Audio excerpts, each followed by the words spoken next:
Ancien militant au PC portugais, Fernando Rosas a été arrêté et emprisonné à plusieurs reprises sous le régime de Salazar. Il a été aussi candidat à l'élection présidentielle de 2001 pour le bloc de gauche, puis député entre 1999 et 2002 et entre 2005 et 2009. Aujourd'hui, Fernando Rosas est professeur et historien, spécialiste de l'histoire politique du Portugal et auteur de nombreux ouvrages sur l'histoire politique du pays au XXe siècle et notamment sur le salazarisme. Mardi 3 mars 2020, la librairie Ombre Blanche accueillait Fernando Rosas à l'occasion de la publication de son ouvrage L'art de durer, le fascisme au Portugal, aux éditions sociales et traduit du portugais par Clara Domingues. What is Nous allons démarrer cette rencontre avec Fernando Rosas autour de son livre L'art de durer, le fascisme au Portugal. Titre très clair. Alors avant de commencer, je voudrais vous exprimer mes remerciements à titre personnel, ce que je vous disais en préambule, parce que vous avez répondu à une question que je me posais depuis 40 ans.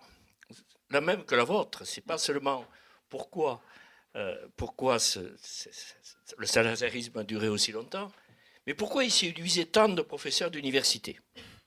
Voilà la question que je me suis posée pendant très longtemps, parce qu'à l'époque où je suivais des cours de droit public, Salazar avait une sérieuse cote auprès de certains professeurs de droit, dont je tairai le nom par scrupule, mais il y avait de très longs développements sur le franquisme, sur le salazarisme. Et vous y avez parfaitement répondu, en dressant, même si ce n'est pas une biographie, le portrait de ce personnage, qui était un universitaire. Voilà. Un universitaire, professeur d'université à l'université de finances publiques à l'université de Coimbra, et que certains de ses adversaires qualifiaient de dictateur universitaire, et je reprends aussi ce que vous écrivez, entouré d'une caméria de professeurs de droit et de juristes. Donc on avait à la fois un financier et un juriste. Nous le verrons, ça aide peut-être à durer aussi en politique. Donc, alors pour vous présenter rapidement, je cherchais un petit peu quelques informations, un petit peu discuter. Je sais que vous êtes historien. Alors, on pourrait dire historien des idées, des institutions, ça vous conviendrait? Oui, historien. Voilà, les idées, historien politique, historien de la politique. Alors, vous êtes vous dites d'ailleurs dans une interview que vous aviez donnée que vous revendiquez d'avoir été toujours un militant antifasciste. Alors, de gauche, certainement, radical, vous l'avez payé assez cher, d'ailleurs, puisque, on en parlera, vous avez fréquenté les prisons de Salazar pendant quelques années, et aussi, comment dire, vous êtes présenté à la présidence de la République en 2001, vous avez été député, donc vous avez eu quand même une carrière politique, il faut le dire, même si vous êtes sans doute un peu en retrait aujourd'hui, avant d'être professeur d'université à Lisbonne, et vous êtes exprimé d'ailleurs, si je vous ai bien lu, à plusieurs reprises sur un certain nombre de thématiques qui ne sont communes, disons, au Portugal et aussi à d'autres pays. Par exemple, la Grèce, pour prendre l'exemple. Vous êtes exprimé sur la politique d'austérité, que j'ai relu votre interview de 2015, j'avais le sentiment qu'on pouvait la reprendre aujourd'hui parce que les politiques austéritaires sont toujours en vigueur. Alors, bien sûr, votre livre, c'est la première question que je voudrais vous poser, c'est l'art de durer. Salazar est resté au pouvoir, on le disait tout à l'heure, une bonne quarantaine d'années. C'est impressionnant, bien sûr. Il a su, vous le dites en préambule, faire une politique de classe et surtout éviter des alliances interclasses entre la classe moyenne et le prolétariat. Alors l'art de durer, je dit au début, il faut une certaine habileté, il faut être diplomate, il faut être, vous dites art, je reprends votre mot, donc un artiste d'une certaine manière de la politique. Alors ma question serait, à quel moment vous êtes vous-même posé cette question? Est-ce qu'il vous a fallu beaucoup de temps pour se formuler ce questionnement? Et est-ce que vous pensez que ce questionnement est toujours d'actualité aujourd'hui encore? Est-ce qu'on peut le poser dans les mêmes termes que vous le posiez pour les dictatures? Merci. Bonjour à toutes, à tous. À tous, à toutes. Je remercie Ombre Blanche pour recevoir sa rencontre. et aussi aux éditions sociales, et à Marina, qui est l'âme d'organisation de ces débats à Paris, ici. La façon de répondre à votre question est celle-là. Je suis devenu historien de la contemporanéité et du XXe siècle portugais, en grande partie à cause de la politique. J'avais 18 ans la première fois que j'ai été emprisonné par la police politique. J'étais alors membre du Parti communiste portugais. J'avais 21 ou 22 ans la deuxième fois que j'ai été mis en prison, alors j'étais maoïste. Et la troisième fois qu'ils ont essayé de me saisir, je suis passé à la clandestinité. Et j'étais en clandestinité quand le 25 avril, le mouvement militaire et après la révolution sont arrivés au Portugal. Donc le problème qui m'était posé comme citoyen, c'était de comprendre comment est-ce qu'une dictature d'un type fasciste, une dictature de parti unique, de police politique, de censure à la presse, de torture à la prison, de syndicats interdits, droit de grève interdit, toutes sortes de partis interdits. Il y a comment ça a duré un demi-siècle du siècle du XXe siècle. Comment est-ce possible ça? Qu'est-ce qui s'est passé? Et alors, ce livre que j'ai écrit en 2012, en fait, il est paru en 2013, essaie de répondre à ça. Le livre discute surtout de choses. La première, c'est comment le salazarisme a pu prendre le pouvoir. Et deuxièmement, les facteurs de durabilité du régime. La violence, le contrôle de l'armée, la complicité de l'Église catholique, le corporativisme en tant que doctrine de conciliation de classe, le projet totalitaire de domination et les appareils d'inculcation idéologique dans le jour à jour, dans la famille, dans le travail, dans les loisirs, d'ailleurs copiant, pardon, j'ai oublié de...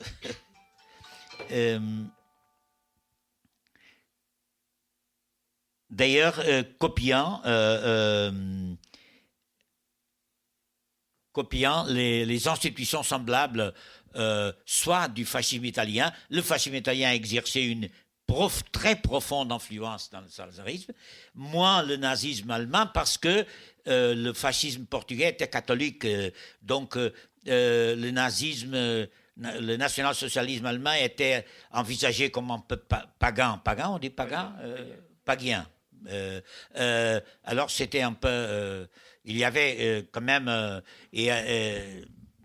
on avait parlé de la complicité allemande et anglaise, d'ailleurs, pour partager les colonies portugaises, etc. Il y avait donc, vis-à-vis le national-socialisme était...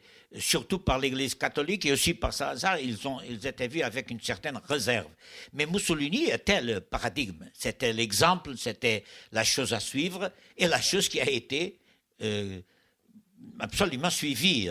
Même les lois, même le nom des lois. Imaginez-vous, Carta del Lavoro au Portugal, statut national du travail. Campagne del Grano au Portugal, campagne du blé. Alors, beaucoup de ces institutions, même de ces batailles politiques, ont été absolument copiées dans les années 30. Évidemment, l'après-guerre, c'est autre chose, c'est une adaptation, etc. Mais cette modalité conservative du fascisme, ça, c'est le Portugal. C'est le Portugal. Et vous disiez tout à l'heure...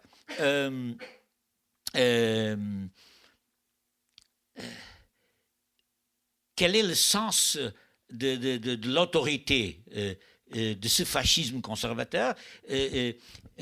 Salazar et les salazaristes, les dictateurs portugais, L'unique réserve qu'il avait envers Mussolini, c'est que Mussolini avait une attitude de céder à la rue. Le populisme, Salazar, comme dictateur, était un élitiste traditionnel. Ordonne qui peut, obéit qui doit. Ça, c'est son principe, un principe d'élitisme conservateur traditionnel. Ceux qui commandent, c'est ceux qui sont destinés par l'ordre naturel des choses à commander. C'est pas le Führer, c'est pas le Duce, c'est une différence. Et ça, c'est la particularité du fascisme portugais en tant qu'un fascisme conservateur par antagonisme au fascisme plébéien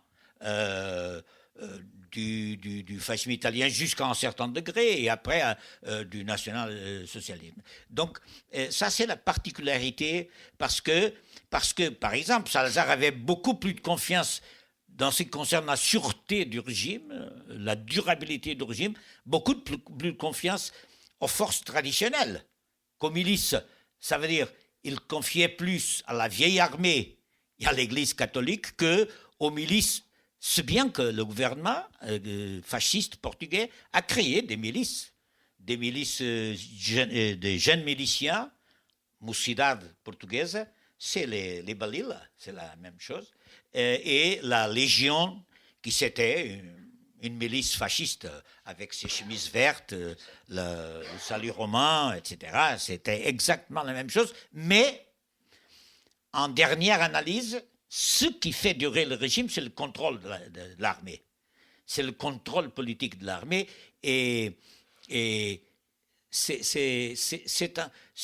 voyez, Mussolini a dû faire une alliance, un équilibre avec les forces traditionnelles des Savoie, de la monarchie des Savoie, de la couronne, de l'armée, des grands industriels. Et c'est pourquoi en 1943, ils ont pu le mettre à la porte quand la guerre était en train d'être perdue. Avec Salazar, il ne s'est jamais séparé de ce qu'il considérait les forces traditionnelles du pouvoir. Et c'est ça qui caractérise, à mon avis, ce fascisme conservateur particulier du Portugal. Alors, il y a quelques mois, nous avons reçu ici Pierre Musso, qui nous parlait des antipolitiques. Il les appelait les BTM, Berlusconi, Trump, Macron. Or, je retrouve sous votre plume le même qualificatif pour Salazar, qui était un antipolitique, qui s'en prenait à la politique, qui disait finalement la politique c'est une triste nécessité, c'est pas l'affaire du peuple. Et ce qui est frappant, c'était, vous l'écrivez, c'était un gouvernement de type technocratique, parfaitement technocratique, s'appuyant sur la science, s'appuyant sur la technique, et en même temps sur les mythes, on en reparlera. Mais c'est frappant de voir ce côté, et le portrait qu'on fait de ce personnage austère, très austère, pas connu, mais qui déjà dressait sa statue, si j'ose dire, théâtralisé. Donc, dites-nous un mot quand même du personnage, de son parcours. Je crois qu'il faut aussi, pour mieux comprendre sa politique, connaître un peu l'homme. Oui. Vous avez raison. Pour Salazar, il y avait trois notions de politique. La politique parlementaire partisane, et ça, c'était l'antination. Ça, c'était la politique à exterminer. À finir par, c'était l'anarchie, le chaos, la subversion des valeurs, etc. Après, il y avait la politique d'administration, c'était une technologie, et évidemment, le peuple n'était pas préparé pour gouverner. Il y a un célèbre discours de Salazar où il dit le peuple ne veut pas savoir s'il est souverain ou non. Il veut être bien gouverné. Et ceux qui peuvent gouverner sont ceux qui sont, par l'ordre naturel des choses, préparés pour gouverner. Et après, il y avait la grande politique. Et la grande politique, c'était la stratégie. La stratégie du savoir durer. Et ça, c'était pour une très petite élite. Ça, c'était le cercle le cercle de l'Olympe de la politique. C'était ses conseillers, c'était les grands banquiers, c'était les juristes, etc. Moi aussi, je suis juriste. Mon premier cours, c'était le droit. Parce que, je l'ai dit hier, pendant le salazarisme, l'étude de la science politique et même de la sociologie était interdite. Pas d'école de sociologie politique, pas école de sociologie du tout. Et encore moins, pas école de sciences politiques. Alors, où est-ce qu'il y avait la science politique? C'était à la faculté du droit. Donc, vous savez, Álvaro Cunhal, secrétaire général du Parti communiste, c'était licencié en droit. Mário Soares, leader historique du socialisme portugais, il était en droit. Ceux qui voulaient faire la politique, et c'était mon cas à 18 ans contre le régime, etc., c'était ceux qui pouvaient y arriver d'ailleurs, du point de vue social, du point de vue des possibilités économiques, c'était le droit. Le droit, donc vous aviez à la faculté de droit l'extrême gauche et l'extrême droite, parce que tout le monde, tous les cadres de la politique faisaient le droit de ceux qui pourraient y arriver. Mais vous savez, ces sociétés européennes du Sud qui sont arrivées au XXe siècle avec un grand poids de l'Ancien Régime, les juristes ont toujours un grand rôle dans la politique. Oui. Ingénieurs, architectes, ça c'est une façon de modernité qui a été introduite au Portugal par la Première République. C'est quand les ingénieurs, les médecins, les architectes sont arrivés à la politique. C'était le progrès, c'était le développement. Parce que la vieille école du pouvoir, c'était le droit. Et évidemment, Salazar a fait son droit. Il était professeur de finances publiques à Coimbra. Alors, c'est passionnant ce que vous dites, bien sûr. Ce qui est intéressant, c'est que ce qui revient très, très souvent, c'est l'état nouveau. L'état nouveau. Donc, effectivement, en vous disant, on voit bien que l'état nouveau, c'était quelque chose de très important, vous allez nous en parler, mais qu'il était aussi subordonné à la nation, d'une certaine manière. Le nationalisme portugais, la défense de l'intérêt national, primait sur toute autre considération. Donc, est-ce que vous pouvez nous dire un mot de ça, de cet État nouveau? Parce que ça revient, vous le qualifiez d'État nouveau. Pourquoi était-il nouveau, cet État? Oui, l'adjectif nouveau, c'est une caractéristique de tous les mouvements contre-révolutionnaires, antilibéraux, anticommunistes du premier quartier du XXe siècle, partout. C'était la nouveauté. Contre le libéralisme, la nouveauté d'un nouveau type d'État, un nouveau type de dictature. Et même au Portugal, l'histoire des droites portugaises, la droite contre-révolutionnaire, ça veut dire la droite antilibérale, la droite antidémocratique, la droite pro-fasciste, a conquis, dans la lutte des idées, a conquis l'adjectif du nouveau. La nouveauté, c'était eux. La jeunesse et la nouveauté, c'était eux. C'était le nouveau monde contre le monde décadent du libéralisme. Et vous trouvez ça aujourd'hui, oui. Cette idée, elle est là encore. Elle est là toujours. Donc, le nationalisme, qu'est-ce qu'il y avait de nouveau? Le nationalisme... Le nationalisme organiciste qui va caractériser tout le mouvement fasciste, c'est il y a du vieux et du nouveau. C'était l'idée que la nation, c'est une chose qui existe, qui a toujours existé en tant que telle. C'est une nation qui est spontanément, on dit ça, spontanément hiérarchisé, spontanément équilibré, sans contradiction, surtout sans la contradiction entre le capital et le travail, et que c'est cette nation de toujours que l'État nouveau devrait recevoir et organiser corporativement. Ça veut dire corporativement. Les corporations étaient l'organisation politique de la nation organique, de la nation de toujours, de la nation de l'ordre naturel des choses, de l'hiérarchie naturelle. Une place pour chacun, chacun à sa place. C'était un des mots d'ordre du nationalisme corporatif. C'était un nationalisme qui s'opposait au patriotisme libéral, parce que le patriotisme libéral, c'était l'ensemble des citoyens. C'était le citoyen sujet de droit. Ça, c'était la cause du chaos et de la destruction. Ça a été commencé par les libéraux qui avaient créé cette idée fiérique de l'individu seul de la famille, seul de la corporation, seul de la nation. Et après, les socialistes qui avaient introduit l'idée de la lutte de classe. Donc le libéralisme et le socialisme étaient les responsables pour la menace actuelle, pour le chaos, pour l'agitation sociale. Et c'était ça qu'il fallait mettre un point final avec l'idée de l'organicisme corporatif. Et c'est une idée qui est partout. Et elle est dans le cas portugais, dans le cas espagnol. La différence, c'est qu'ils ont organisé les choses d'une façon différente. Par exemple, le corporativisme au Portugal disait, pour les patrons, il y a les gremios. Pour les travailleurs, il y a les syndicats nationaux. Les syndicats libres sont interdits, la grève est interdite, mais alors il y a le capital et le travail, et après il y a la corporation qui intègre les deux.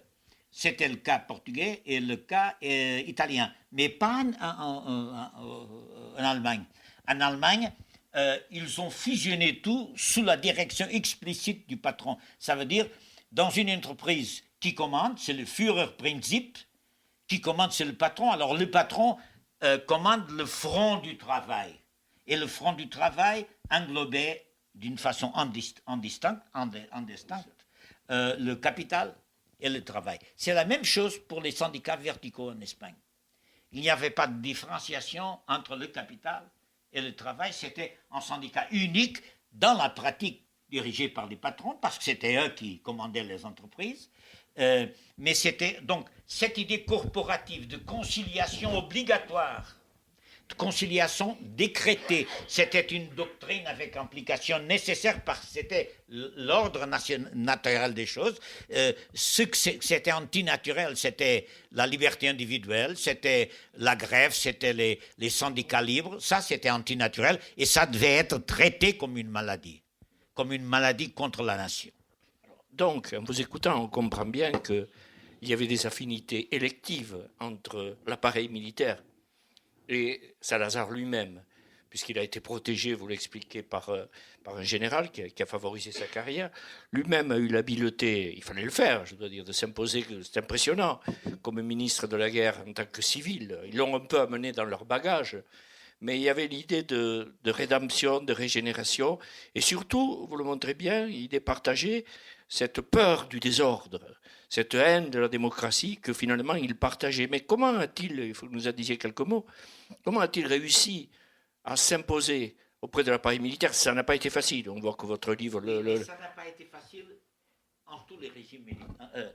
Pardon, je dois parler pour là parce qu'on est en train d'enregistrer. Ça n'a pas été facile en tous les régimes fascistes. Pratiquement tous les régimes fascistes, parce que l'armée existait déjà. Et l'armée, c'était une chose ancienne. et le fascisme a dû... les fascismes ont dû établir une sorte de contrôle politique sur l'armée. Imaginez-vous, c'est l'armée qui met Mussolini hors de la porte. Badoglio, qui faisait le salut romain, etc. C'est Badoglio et le roi qui ont emprisonné Mussolini en 1943, quand la guerre était perdue, quand la bourgeoisie a entendu que c'était le fascisme, ça ne marchait plus. En 1944, en Allemagne, ce sont les Prussiens de la vieille armée, les Junkers, de l'aristocratie militaire allemande qui ont essayé, en 1944, de faire l'attentat et le coup militaire contre Hitler. Le rapport entre Salazar et l'armée n'était pas facile, parce que qui a fait le coup militaire, qui a inauguré la dictature militaire, sont des généraux et des colonels qui étaient républicains, la majorité était républicains conservateurs, maçons, membres de la maçonnerie du Grand Orient maçonnique portugais. C'était républicains de droite, républicains qui voulaient une république d'ordre, mais ils n'étaient pas fascistes, proprement dit. Non. Alors Salazar a dû négocier avec eux et a dû, d'une certaine façon, leur offrir une grande future armée, leur offrir beaucoup de place à la dictature, aux municipalités, aux entreprises. Il y avait des militaires partout. Ça, c'est une façon de... Et après, avec les réformes de 36-38, alors oui, avec la guerre civile d'Espagne, la menace du communisme, sous ce prétexte, il prend le contrôle politique. Mais ça a pris son temps. Salazar est au gouvernement des 32.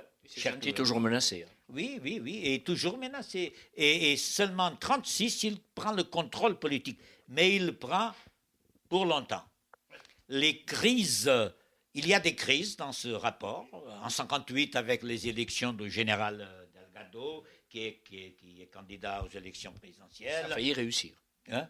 Ça a failli réussir. Qui a failli réussir. C'est une fraude gigantesque qui a empêché Delgado que la police politique a assassiné quelques années après, en 1965. Il a été assassiné par une brigade de la police politique. Donc, il y a eu des... Mais quand la guerre coloniale est commencée, en 1961, Salazar a coupé la tête aux dirigeants militaires qui avaient des doutes avec parce que la guerre a commencé en Angola en 1961, et les militaires ont essayé de faire une sorte de coup d'état de palais. On l'appelle Avrilada, c'est avril, l'Avrilada de 61, en essai de coup militaire pour changer le Premier ministre. Ça n'a pas réussi, je ne vais pas élaborer là-dessus parce que ce serait long, et Salazar s'est maintenu, a démissionné tous les chefs militaires, le ministre de la Défense, tous les chefs militaires, et les a remplacés par une élite militaire fidèle, vieille, fidèle, et préparée à ne pas seulement défendre le régime, mais à faire la guerre jusqu'au fin. La guerre sans fin, la guerre sans... qui a renversé le régime en 1974, c'est pas les généraux ni les colonels. Il faut dire, les généraux et les colonels sont fidèles au régime jusqu'à la fin. Ce sont les capitaines, les majors, je ne sais pas comment on dit majors, commandants, je ne sais pas, les officiers intermédiaires qui conduisaient la guerre dans le terrain, sur le terrain.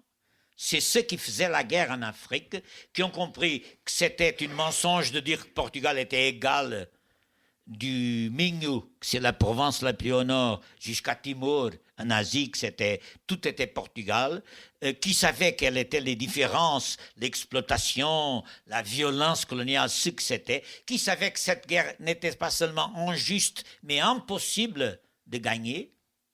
Ce sont eux qui, d'une façon préverse, c'est une des ironies de l'histoire, ont interprété dans un pays où il n'y avait pas de liberté publique, pas de parti public, pas d'expression libre, où le mécontentement n'avait où se manifester, seulement clandestinement. Ce sont eux que, d'une façon ironique pour l'histoire, ce sont ces officiers intermédiaires qui ont interprété la fatigue avec le régime et la fatigue avec la guerre. Donc, et ont fait ce mouvement militaire pour finir avec la guerre. Et c'est une chose qu'ils ont compris vite, que c'est pour finir avec la guerre, il fallait finir avec le régime. et ça a ouvert les portes à la Révolution portugaise. Alors, l'art de durer, on le voit bien dans votre livre pour Salazar, c'était d'être un rassembleur, fédérateur des droites qui étaient dispersées. Il a su les fédérer autour de lui. Il a su écarter, c'est ça l'art, écarter les extrêmes aussi. Et alors, l'apothéose, et ne pas respecter les accords qu'il avait conclus. Oui, c'est ça. Oui, l'art de Salazar, l'art duré, c'est unir les droites de la droite sous une direction commune pour prendre le pouvoir et surtout pour se maintenir au pouvoir. Et comment Eh bien, les droites portugaises, c'était une partie de la droite républicaine qui s'était rendue comme des libéraux partout, en Italie, etc., qui a mis au pouvoir Mussolini. C'était Giolitti, c'était les libéraux italiens, c'était le roi, c'était même les représentants de la monarchie de Savoie, c'était le libéralisme historique italien qui a mis Mussolini au pouvoir, pratiquement. Au Portugal aussi, c'est la droite républicaine qui s'est rendue au fascisme. C'était la droite, c'était l'action française portugaise, c'était l'integralismo lusitano, c'était le nom portugais de l'action française, c'était la droite catholique, très proche d'ailleurs de Maurras et des maurassiens français, et très influencée par lui. C'était la droite des enterrés, la technocratie, la droite de la bourgeoisie industrielle, ces mouvements. Et quand je parle de la droite républicaine, je parle de l'armée, la droite militaire et la droite civile républicaine qui sont rendues. Alors, et après, et donc il n'a pas exclu vraiment les extrêmes, il les a intégrés d'une façon subordonnée. Parce que Salazar a intégré dans le parti unique les national-syndicalistes, ça veut dire les fascistes plébéiens, les chemises bleues, les hommes de Roland Preto, c'était le leader des fascistes portugais, et Salazar les a intégrés d'une façon subordonnée, et leur armée, les institutions plus évidemment fascistes du régime, ça veut dire les syndicats nationaux, ça veut dire les milices, ça veut dire le contrôle politique des loisirs. Il s'appelait au Portugal Fédération nationale de l'allégresse au travail. C'était le nom retiré des Allemands. Marche durch Freude. La force à travers de l'allégresse. C'était le nom. Le nom s'est retiré. C'est un des peu cas où le nom n'est pas retiré des Italiens, mais des Allemands. C'est la Fédération nationale pour l'allégresse au travail, c'était le contrôle politique des loisirs. Et je voudrais, pour terminer, m'expliquer un peu là-dessus. Parce que j'ai vécu cette situation. Par exemple, dans une école ou dans une entreprise, dans une répartition publique, c'était interdit d'organiser en balle un match de football, un match de ping-pong, une excursion. C'était interdit, les gens de s'organiser et partir en excursion, faire un bal. Ça devait être nécessairement organisé par la FNAT, par le centre de l'allégresse du travail dans l'entreprise. C'était interdit de faire ça. Si moi, je me rappelle de moi comme étudiant, vouloir avec des autres camarades, de montrer cette pièce de Ionescu. Comment s'appelait-elle en attendant Godot, oui. Beckett. Je me rappelle très bien, il fallait demander l'autorisation de la milice de jeunesse, la Mocidade portugaise. Ils n'ont pas donné de l'autorisation parce que c'était une pièce décadente qui n'appelait pas aux vrais intérêts de la nation. Alors, c'était comme ça. C'était le jour à jour Et ça c'est le totalitarisme, c'est ça. C'est entrer dans le jour à jour, dans la relation familière, dans la relation de l'école, dans la relation du travail, dans le loisir. Ça, c'est le totalitarisme, parce que ça avait des organisations spécialisées dans ce type d'inculcation idéologique et contrôle idéologique. Alors, quand on vient parler au Portugal, totalitarisme, non, le Portugal, c'était le totalitarisme. Ce totalitarisme, c'était la violence invisible. La violence invisible, la violence préventive invisible. C'est pourquoi je termine, j'ai dit ça déjà hier,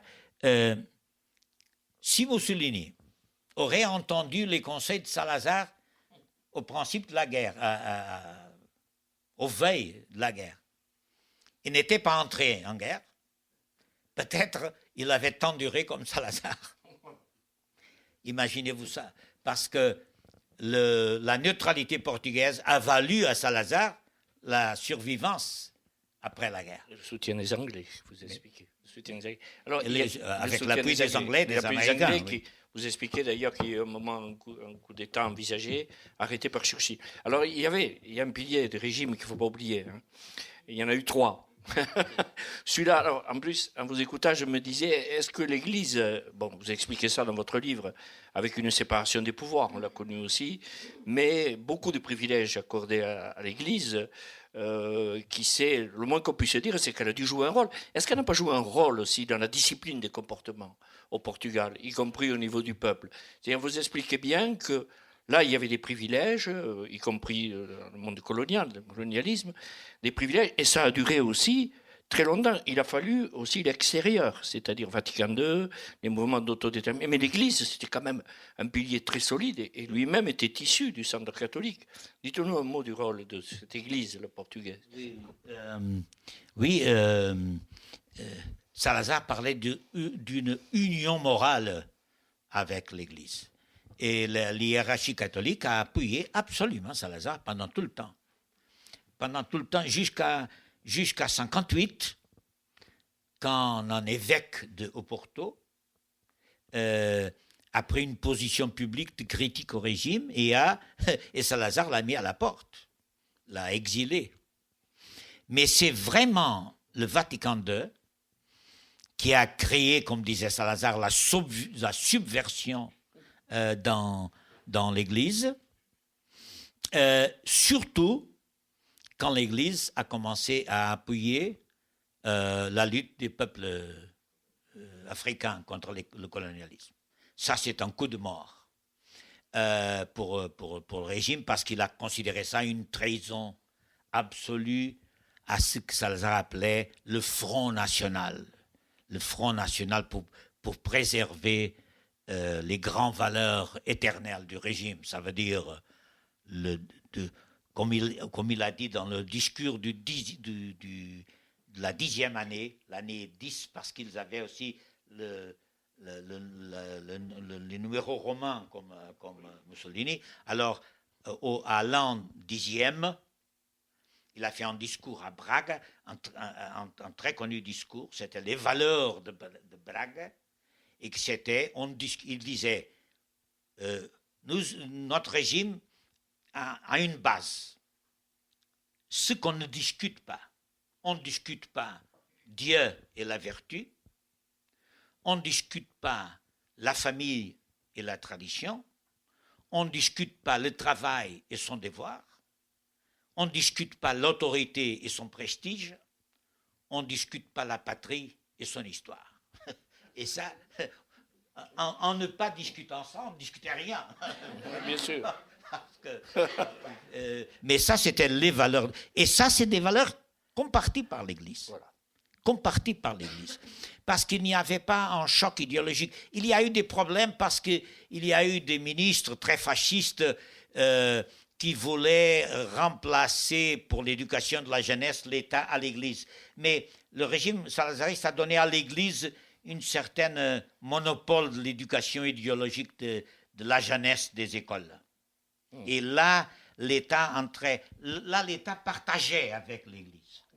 l'État faisait la préparation militaire à la milice de la jeunesse, Mocidade portugaise, et l'éducation morale appartenait à l'Église. Donc l'Église a appuyé toujours, dans toutes les crises politiques graves du régime, à la fin de la guerre, ils étaient là pour prier à Dieu contre la menace du communisme et du désordre. En 1958, ça a un peu tremblé, et avec la guerre coloniale, ça a tremblé beaucoup. Parce qu'il faut dire ça, qui a mis au Portugal la lutte contre la guerre coloniale à l'ordre du jour, la lutte populaire contre la guerre, contre le colonial et la guerre, c'était l'extrême gauche et les catholiques, la gauche catholique. Les catholiques ont joué un rôle absolument central dans la lutte contre la guerre coloniale au Portugal, et ils ont payé ça avec la prison, la torture, etc. J'ai vécu en prison avec plusieurs catholiques qui avaient donné, qui imprimaient des tracts clandestins, des journaux clandestins contre la guerre, etc., etc. Le Parti communiste, comme d'ailleurs en France, a été tardif à reconnaître un devoir internationaliste vis-à-vis les peuples d'Indochine, moins d'Indochine, mais surtout d'Algérie, n'est-ce pas? Mais ça, c'est votre problème. Le Parti communiste a pris beaucoup de temps jusqu'à développer une ligne d'action anticolonialiste. Pourquoi? Parce que la bourgeoisie, parce que les classes moyennes républicaines, les classes moyennes anti-salazaristes républicaines étaient colonialistes, du vieux colonialisme républicain. Ils critiquaient le colonialisme fasciste parce qu'il était un mauvais colonialisme, mais il y avait le colonialisme républicain, cosmopolite, etc., de porter les gens à la lumière de la civilisation, etc. Et le Parti communiste ne voulait pas harceler ces gens-là. Et donc, la lutte contre la guerre coloniale comme un élément central de la lutte politique au Portugal est introduite par l'extrême gauche et par les catholiques, ceux qui n'obéissaient ça à l'autre église, c'était l'église du Parti communiste. Pour parler de l'église, c'est ça. Voilà. Et l'église de gauche a couru de grands risques parce qu'elle a donné un appui logistique au sabotage contre le sabotage militaire, au sabotage, les bombes, etc., contre l'appareil militaire de guerre, et ils ont passé mal à la prison. Ce qui est passionnant aussi dans votre livre, c'est l'importance des mythes. Des mythes.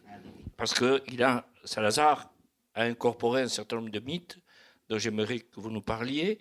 Alors, ce qui frappe, c'est que je ne sais pas comment il les a réconciliés, tous, parce que c'était un peu compliqué pour lui, parce qu'il voulait fabriquer un homme nouveau. Alors là, quand on entend le mot homme nouveau, on pense tout de suite à un certain nombre de choses particulièrement horribles encore récentes. Alors, à quoi devait ressembler cet homme nouveau? Il devait être à la fois ruraliste, colonialiste.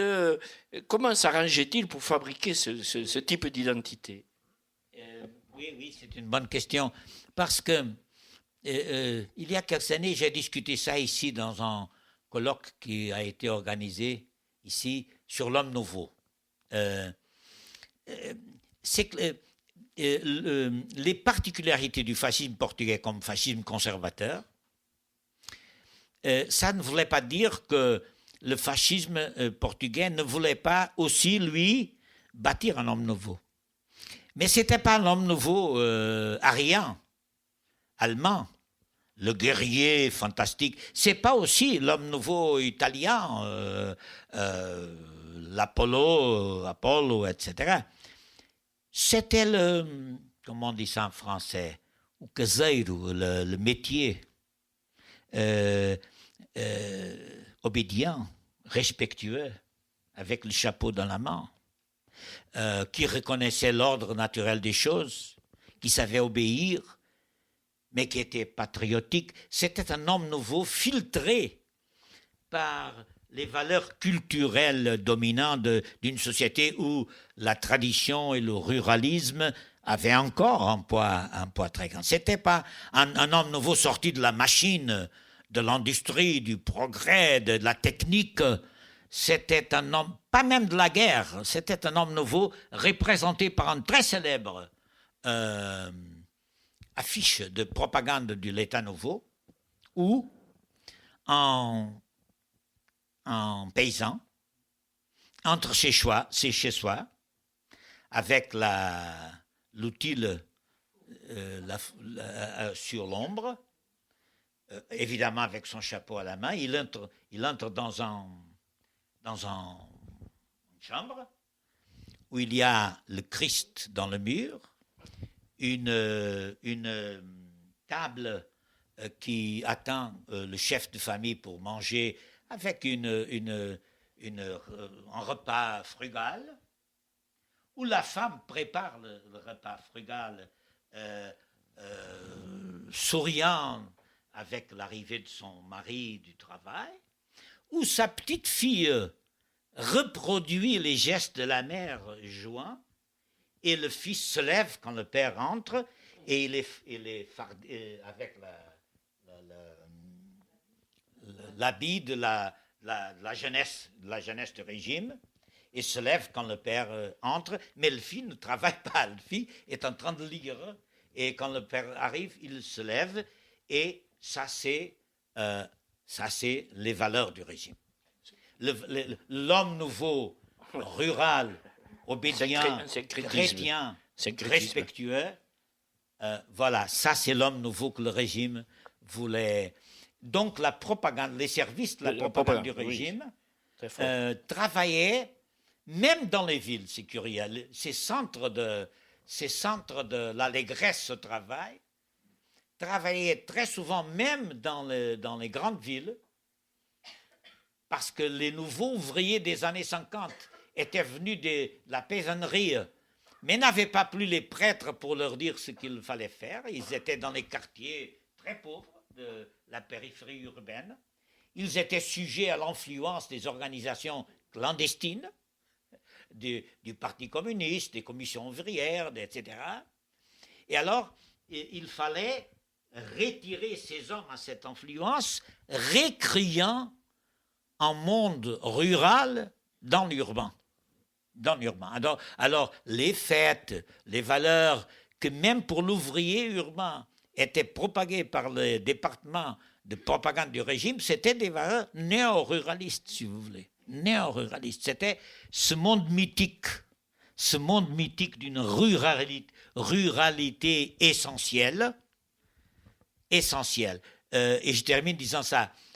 Quand l'industrialisation c'est devenu imparable, aux années 50, et Salazar a dû accepter la pression de la bourgeoisie industrielle et la création des grandes industries modernes, la sidérurgie, la métallurgie lourde, les chimiques de base, etc. Il a fait un très célèbre discours où il disait je sais que je vais desperter l'ironie des amis de la technologie, de l'industrie, etc. Mais je continue à dire que la vraie valeur de la nation, c'est dans la sueur que l'homme se penchant sur la terre fait produire la terre, c'est l'essentiel. Et voilà, ça c'est le régime qui est devenu inévitablement tardif et obsolète avec les années 50 et après ça. J'ai deux petites questions avant de donner la parole à la salle. Une remarque d'abord. En vous écoutant, je pense à Torga et au Conte de la Montagne, sur ce ruralisme et les traditions portugaises. C'est frappant quand on vous entend. Alors, un mot quand même sur la résistance des mouvements de gauche, parce que vous expliquez quand même que résistance il y a eu, et la gauche a vendu chèrement sa peau. Alors, comment ça s'est passé? Comment expliquer ces fondements? Est-ce que c'est la violence de la répression? Est-ce que c'est la mésentente des mouvements de gauche? Est-ce que c'est la dispersion des mouvements? Qu'est-ce qui peut expliquer? Elle a duré quand même longtemps. Est-ce que c'est la violence de la répression? L'appareil militaire? Est-ce que c'est le conservatisme portugais lui-même qui peut être partie prenante, qui fait que ça n'a pas germé, entre guillemets? Est-ce que vous pouvez...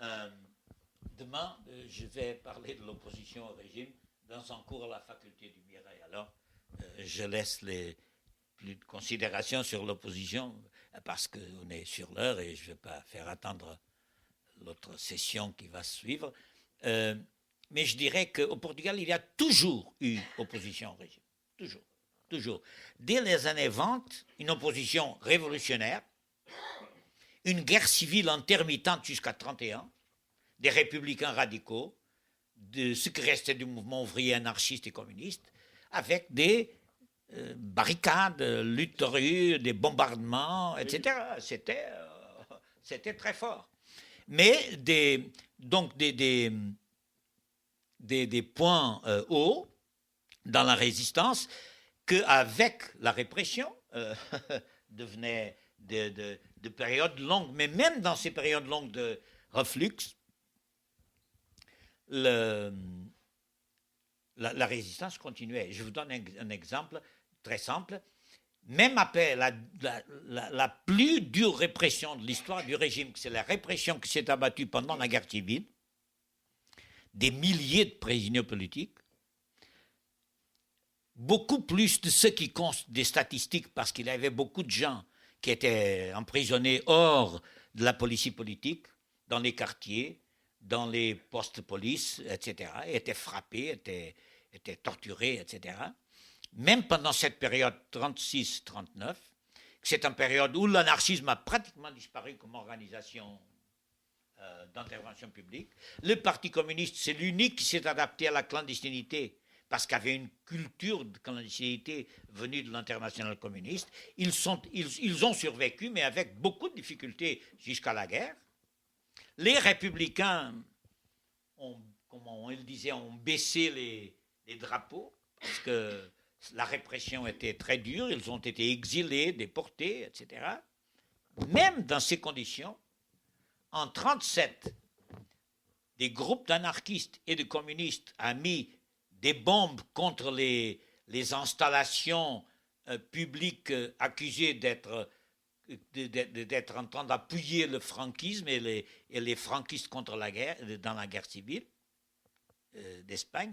Et en 1938, il y a eu l'unique mais célèbre attentat contre Salazar, qui est une sorte de collaboration du Front populaire. Ça veut dire les républicains ont apporté la dynamite, les communistes ont organisé le placement et les anarchistes ont fait exploser. Le problème, c'est que la bombe était mal placée. Et alors, au lieu d'exploser sur le lieu où Salazar débarquait pour aller à la messe, elle a explosé dans le sens envers et ça a donné lieu à une répression encore plus grande. Alors, mais c'était intéressant de faire un roman sur ça. Et si Salazar mourait? Oui. Alors, qu'est-ce qu'il y aurait? Ça, c'est un roman intéressant. Mais vous savez, si Salazar, je ne vais pas résister à vous poser une dernière question, quand même. Aujourd'hui, on a un retour, quand même, des chefs providentiels. On a des renforcements des exécutifs, on a une utilisation énorme des forces de police, voire des forces militaires. Alors, qu'est-ce qui est puisé dans cet arsenal de l'extrême droite dans les événements d'aujourd'hui? Est-ce que, mise à mal de l'état de droit, on le voit, montée des nationalismes, montée de la violence, est-ce que vous y voyez, vous, des apparentements possibles, des prolongements? Qu'est-ce qui est pris dans cet arsenal des idées d'extrême droite aujourd'hui, de votre point de vue d'historien? Je crois qu'il y a beaucoup de parallèles entre les années 30 et les années actuelles, mais il y a des différences aussi, évidemment. Mais voilà, il y a une crise du système libéral comme scénario basique. Il y a une décomposition, une délégitimation du système libéral. Ça, c'est le scénario. Il y a une radicalisation des extrêmes de la politique avec l'effondrement du centre. Vous voyez ce qui s'est passé avec le Parti socialiste français. Le centre est englouti. Et il y a à droite une recomposition de la droite, mais une recomposition où l'extrême droite se prépare pour hégémoniser cette réorganisation de la droite. Ça veut dire le cordon sanitaire qui séparait la droite traditionnelle de l'extrême droite est en train de disparaître. Il a disparu, même au Portugal, où nous avons un député de l'extrême droite, mais les autres partis de la droite ont déjà déclaré que c'était un partenaire, pourquoi pas, etc. En Espagne, les partis de la droite espagnole ont dit que le Vox c'était un partenaire. Ils ont fait des alliances en Andalousie, et pas seulement avec le Vox. Je ne sais pas qu'est-ce qui se passe en France, et je crois qu'en France, enfin, c'est pas la même chose. Il y a encore un peu de ce cordon sanitaire, c'est pas. Mais en Allemagne, vous voyez ce qui s'est passé à Thuringie, dans l'élection où même désobéissant à la direction nationale, le Parti démocrate chrétien a appuyé le candidat, a fait un accord avec l'extrême droite pour voter comme Premier ministre de l'État un gars qui avait 8% du Parlement pour éviter que le Die Linke, le parti de gauche allemande, pourrait gouverner, lui qui avait gagné l'élection. Alors ce que je crois, c'est que il y a une grande différence. C'est qu'aujourd'hui, il n'y a pas une menace révolutionnaire comme il y avait aux années 30. Venue du triomphe de la révolution d'octobre, la révolution allemande, la révolution autrichienne, la révolution finlandaise, cette vague de révolution rouge qui avait succédé à la révolution d'octobre, et le fascisme militaire, le fascisme militant, le fascisme subversif des années 30. Enfin, il y a des continuateurs, il y a des héritages, mais ce sont des héritages formels, enfin. Mais la nouvelle extrême droite, dans de nouvelles conditions, où il y a des problèmes à la gauche, des problèmes sérieux, en Italie, en France, etc., je disais ça hier aussi, ils ont mis la cravate. Ils sont entrés dans le système.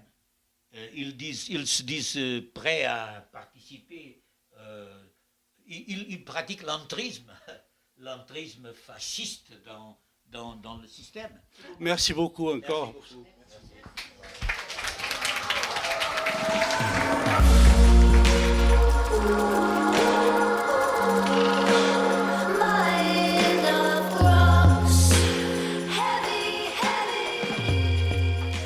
Vous venez d'écouter Fernando Rosas à la librairie Ombre Blanche, mardi 3 mars 2020, auteur de l'ouvrage intitulé L'art de durer, le fascisme au Portugal, publié aux éditions Sociales et traduit du portugais par Clara Dominguez.